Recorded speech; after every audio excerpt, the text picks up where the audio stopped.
ಸಖತ್ ಖಾರ ಬಣ್ಣ ಮತ್ತು ರುಚಿ ಆಚಿ ಚಿಲ್ಲಿ ಪೌಡರ್. ತುಮಕೂರಿನಲ್ಲಿ ಹತ್ತಿ ಕೋಆಪರೇಟಿವ್ ಸೊಸೈಟಿ ಅಂತ ಒಂದಿದೆ. ಅದು ನಮ್ಮ ತಂದೆಯವರು 1994ರಲ್ಲಿ ಪ್ರಾರಂಭ ಮಾಡಿದ್ದು. ದಲಿತ ಸಮುದಾಯದಲ್ಲಿ ಆ ಸಂಸ್ಥೆ ಪ್ರಾರಂಭ ಮಾಡಿ ಸೇವೆ ಮಾಡ್ಕೊಂಡು ಬಂದಿದೆ. ನಮ್ಮ ತಂದೆಯವರು ತೀರ್ಕೊಂಡ ಮೇಲೆ ನಾನೇ ಅದಕ್ಕೆ ಅಧ್ಯಕ್ಷ ಆಗಿದ್ದೀನಿ. ಒಂದು 3,500 ಜನ ಮೆಂಬರ್ಸ್ ಇದ್ದಾರೆ. ಅದು ಈಗ ಅವರು ಬ್ಯಾಂಕ್ ಮಾಡಬೇಕು, ಒಂದು ಕೋಆಪರೇಟಿವ್ ಸೊಸೈಟಿಯನ್ನು ಬ್ಯಾಂಕ್ ಮಾಡಬೇಕು ಅಂತ ಹೇಳಿ ಪ್ರಯತ್ನ ಮಾಡ್ತಿದ್ದಾರೆ. ನಾವು ಸರ್ಕಾರದ ವತಿಯಿಂದ ಈಗ ನಮಗಾಗಲೇ ಜಾಗ ಕೊಟ್ಟಿದ್ದಾರೆ, ಲೀಸ್ ಮೇಲೆ ಜಾಗ ಕೊಟ್ಟಿದ್ದಾರೆ. ಅದಕ್ಕೊಂದು ಬಿಲ್ಡಿಂಗ್ ಕಟ್ಟಬೇಕು, ಅದರಿಂದ ಏನಾದರೂ ಸೋಷಿಯಲ್ ವೆಲ್ಫೇರ್ ಡಿಪಾರ್ಟ್ಮೆಂಟಿಂದ ಸ್ವಲ್ಪ ಸಹಾಯ ಆಗ್ಬೋದು ಅಂತೇಳಿ ಅವರೆಲ್ಲ ಮೆಂಬರ್ಸು, ನಮ್ಮ ಡೈರೆಕ್ಟರ್ಸ್ ಎಲ್ಲ ಬಂದು ರೆಪ್ರೆಸೆಂಟ್ ಮಾಡಬೇಕು ಅಂಥೇಳಿ ಮಾನ್ಯ ಸಚಿವರ ಜೊತೆ ಸಮಯ ತಗೊಂಡಿದ್ರು.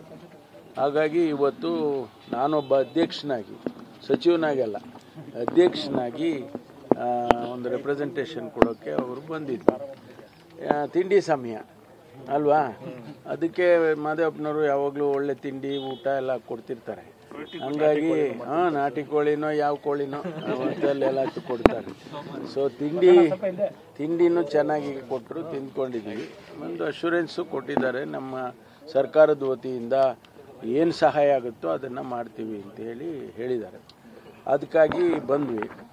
ಇನ್ನು ಯಾವುದೇ ರಾಜಕೀಯ ವಿಶೇಷತೆ ಏನಿಲ್ಲ, ಆಯಿತಾ. ಸಾಮಾನ್ಯವಾಗಿ ತಾವು ಭೇಟಿ ಆದಾಗ ಏನಾದರೂ ಒಂದೆರಡು ಮಾತು ಬಂದಿರ್ತದೆ ಸರ್. ಅಲ್ಲ ಕಣ್ರಿ, ನಿಮ್ಗೆ ಹೇಳೋ ಅಂಥದ್ದು ಏನಿರುತ್ತೆ, ನಿಮ್ಗೆ ಹೇಳದೇ ಇರೋ ಅಂಥದ್ದೇ ಮಾತಾಡೋದು ನಾವು.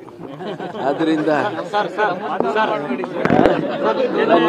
ಸತೀಶ್ ಜಾರಕಿಹೊಳಿ ಅವರು ನನಗೆ ಒಂದು ಮಾತಾಡಿದ್ರು, ನಾವೆಲ್ಲ ಸೇರ್ತಾ ಇರ್ತೀವಿ, ಒಂದು ಸಮಾವೇಶ ಕೂಡ ಮಾಡಬೇಕು ಅನ್ಕೊಂಡಿದ್ವಿ ಅಂತ ಹೇಳ್ತಾ ಇದ್ರು. ಮುಂದಿನ ದಿನದಲ್ಲಿ ಮಾಡ್ತೀವಿ ಸಮಾವೇಶ. ಮಾಡೋದಕ್ಕೆ ಏನು ತೊಂದರೆ ಇದೆ? ಹಿಂದೆ ಹೈಕಮಾಂಡ್ನವರು ಯಾವ ಬೇರೆ ಕಾರಣಕ್ಕಾಗಿ ಸ್ವಲ್ಪ ಸ್ಥಗಿತ ಮಾಡಿ ಅಂತ ಹೇಳಿದರು. ಅದನ್ನು ನಾವು ಕೂಡ ಆಯಿತು ಅಂತೇಳಿ ಒಪ್ಕೊಂಡಿದ್ದು. ಈ ಮುಂದಿನ ದಿನದಲ್ಲಿ ಮಾಡ್ತೀವಿ. ಪಕ್ಷದ ಹಿತದೃಷ್ಟಿಯಿಂದ ಪಕ್ಷಕ್ಕೆ, ಕಾಂಗ್ರೆಸ್ ಪಕ್ಷಕ್ಕೆ ದಲಿತ ಸಮುದಾಯ ಯಾವತ್ತೂ ಕೂಡ ಕಾಂಗ್ರೆಸ್ ಪಕ್ಷದ ಜೊತೆಯಲ್ಲಿರುತ್ತೆ. ಹಾಗಾಗಿ ಅದನ್ನು ಹಾಗೆ ನಾವು ಒಟ್ಟಿಗೆ ಇಡಬೇಕಾದ್ರೆ ಆಗಾಗ್ಗೆ ಸಮಾವೇಶಗಳು ಮಾಡಿ ನಮ್ಮ ಸರ್ಕಾರದ ವತಿಯಿಂದ ಏನೆಲ್ಲ ಕಾರ್ಯಕ್ರಮ ದಲಿತ ಸಮುದಾಯಕ್ಕೆ ಕೊಟ್ಟಿರ್ತೇವೆ ಅದನ್ನೆಲ್ಲ ಹೇಳಬೇಕಾಗುತ್ತೆ. ಆಮೇಲೆ ಮುಂದಿನ ಭರವಸೆಗಳನ್ನು ಕೂಡ ಅವ್ರೇನು ಕೇಳ್ತಾರೆ ಅದಕ್ಕೆಲ್ಲ ಕೊಡಬೇಕಾಗುತ್ತೆ. ಅದನ್ನು ಮಾಡ್ತೀವಿ.